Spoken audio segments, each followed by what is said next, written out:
up, guys? In this video, I'm going to be teaching you how to play chess part 2. So I hope you enjoy, and let's get started. One of the most, if not the most important things that I'm going to share with you on this whole channel is how and what is castling and how to castle. And if you don't know how to castle, you're probably like, bruh, why are you telling us the name of something that we don't even know? Like, what the something is castling? Like, come on. You mind telling me? Well, I'll get to that in a second, okay? But first, like, have you ever gone to a position where you just played the game how you're rightfully supposed to play it, like something like this?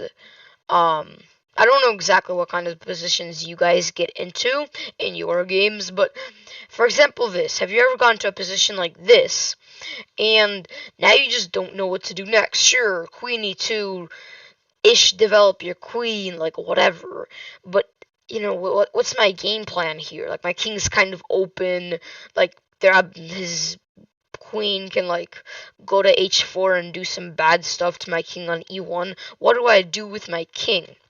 And castling solves that problem. Not only that problems, it solves three things. Have you ever had your f file open, like in this position where your f pawn is on the e file, or if it's just not there at all, and you wanted to do something with the f file but not actually go rook f1 because it doesn't seem right? Well, castling solves that problem when you castle on the king side, because your rook, after your castling, will end up on f1, which opens up the f file for the rook. Another thing that castling does for you is it opens up like this kind of space for your minor pieces to maneuver around, because this way, what's the rook gonna do? Is take his own king or queen to get over here? Like, that's not an option.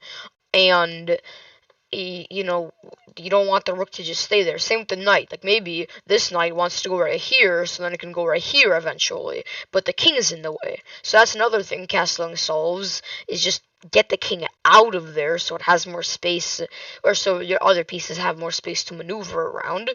And the last and probably most important thing to know is that castling defends your king automatically and really, really well.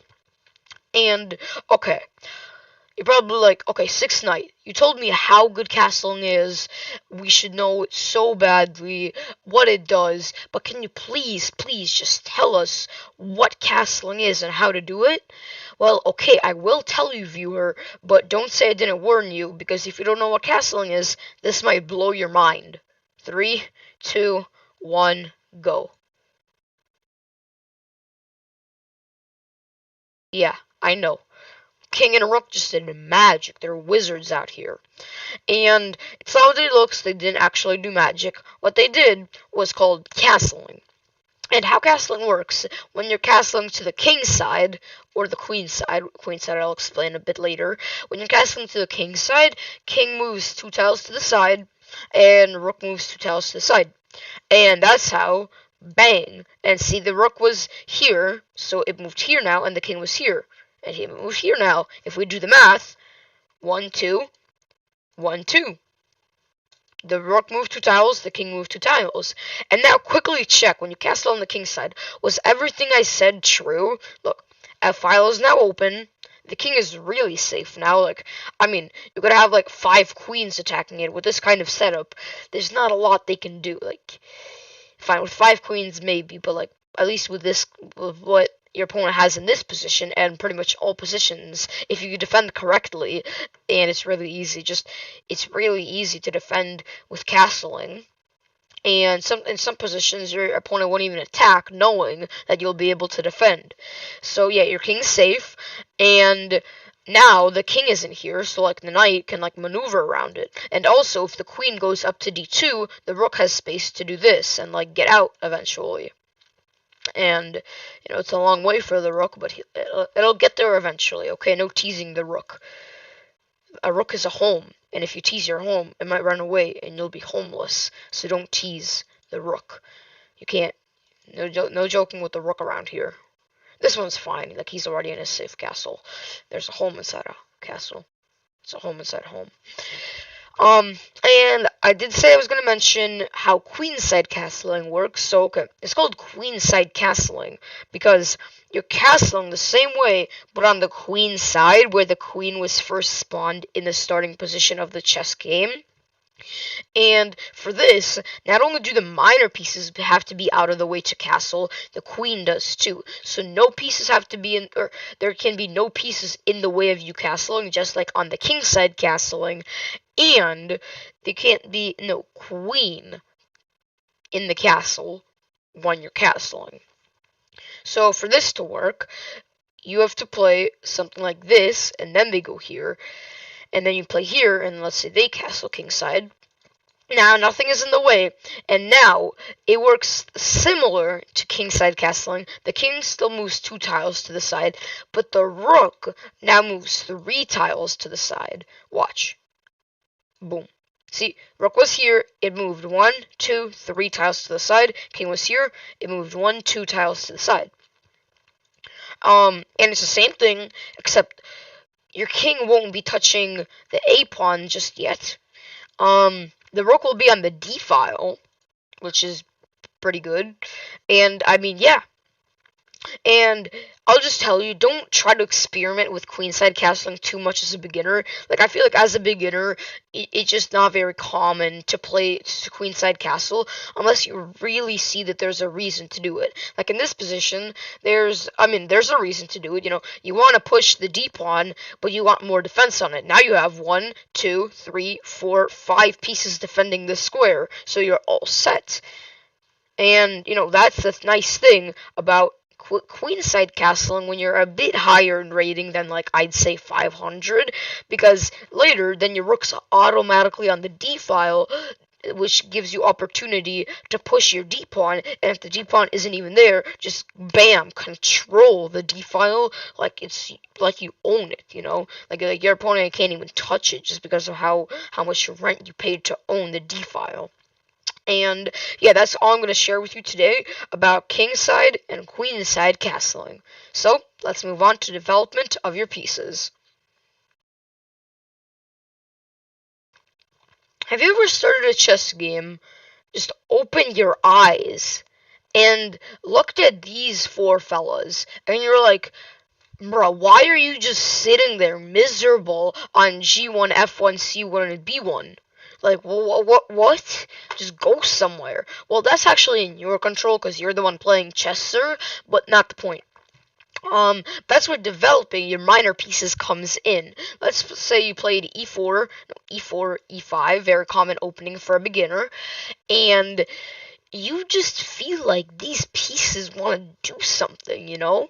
And what you do for that is you just move them to farther squares in the chessboard, like more in the middle, so then they can go to squares like that actually do something.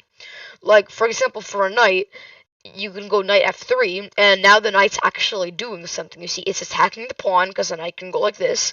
It might eventually come to g5, attacking this. And, you know, it's at least doing something, rather than just sitting there like a miserable, homeless person on g1. Same with this knight. You can just do the same thing. In this exact position, it isn't attacking a pawn, but eventually you might go here attacking this pawn. You know, it's just farther out in the chessboard, so it can do something in the future. Not right now, but in the future. And also, I'm going to share quickly how to develop your bishops, which is pretty similar, same concept. You just move your bishops out to make them do something. Like this, like c4. That's a very common square to develop your bishop to as a beginner, because, you know, it's not too far out, because, you know, it's probably not going to get trapped on the square, but it's not like sitting on f1 or e2. And, you know, it's doing something. And, you know, same thing with this bishop. You know, you could, in a move, you could, like, do this, and, you know, you could pin the knight to the queen. You know, bishops are doing something. And that's how you kind of develop all your minor pieces, bishop and knight. Because after like a position like this, let's say they just do this, like they don't know how to play chess. There we go. This, and when you combine your minor pieces together, um, they can form an attack. Like for example, here there's knight g5, and now see the knight and the bishop are kind of like doing some teamwork here to attack the f pawn, and that's how you kind of combine your minor pieces to form some kind of attack like this. And this is a very common trap you can use in your games too, but I just thought up something random. But unless you have like a certain attack or a certain plan, you don't really want to move a minor piece twice before they're all developed. And one more thing, you should try to develop all of them before move 10, because a thing about developing pieces, not only can you form an attack off teamwork with your minor pieces, you can also form a very solid defense. But if you form that solid defense after move 10, then I mean, in those 10 moves, they can easily attack your king before your minor pieces even get a life, you know? And if you don't believe me that 10 moves is enough to attack a king, I mean, literally just search up on Google, Wikipedia, black shilling attack, and that's literally a trap that like a million people have fallen into, and it gets you mated in 6 moves. So if you don't think 10 moves are enough, go to the store and buy a brain, honestly. So that's all I'm going to share with you today about development of pieces. So now let's go on to how to gain control of the center. Gaining control of the center is a very important thing you have to know for chess altogether, just because the center isn't there to just stare at and be like, oh wow, that's a magnificent 4 squares of the 64 tile board. You know, they're there to do something for them. And just in case you can't find the middle 4 squares of the board, bang, bang, bang, bang. D4, E5, E5, no, D4, E4, E5, D5. And how to kind of gain control of those squares is to just play moves like e4, which I like you probably already play just because you see a lot of other people play, you do it too. But have you ever wondered why you actually play something like e4 as a beginner? Well, okay, you probably figured it out already, to develop the bishop, which I shared earlier this video. But that's not the only thing. Like, because if you think of it like that, you develop your bishop, then that technically doesn't make sense. Because why play e4? Why not play something like, why not play something like b3? You know, it still develops my bishop. Next move, you know, what's the problem, you know? But the reason to play e4, which is farther into the middle, is to then gain control of the center. See, now we've gained control of e4, f5, and d5. Just because it's only one pawn, you haven't fully gained control of that square, because they can still fight back for it, but you kind of started to fight for it. You started a war for the center, and if you win that war, then you're really solid for the game. And why e4, e5 is such a popular line is because, you know, you gain control of the center with e4, and black just doesn't like that. You know, you're developing my bishop, I'm going to develop it too. You're going to gain control of the center, I am too. So that's why e4 is a thing. But then there are moves like d4, especially as a beginner, because beginners might not think this through. They might be like, oh, pawn can take, I take pawn, all is well. That's already the thoughts going out of a beginner's brain. So they take the pawn, you take with queen, and now you're just really solid in the center, because look, you own e4, you're attacking these squares, you own d4, and your queen's just attacking the whole world, to be honest. And, you know, that's just strong. And even if they do figure out that, oh, maybe I shouldn't take, and they do something smart like this, then you can start throwing even more moves like this, and the pawn's still defended, don't worry, and you're just throwing so much stuff at them. You know, even if they do this, I mean, you take, and you think, What's the problem, boy?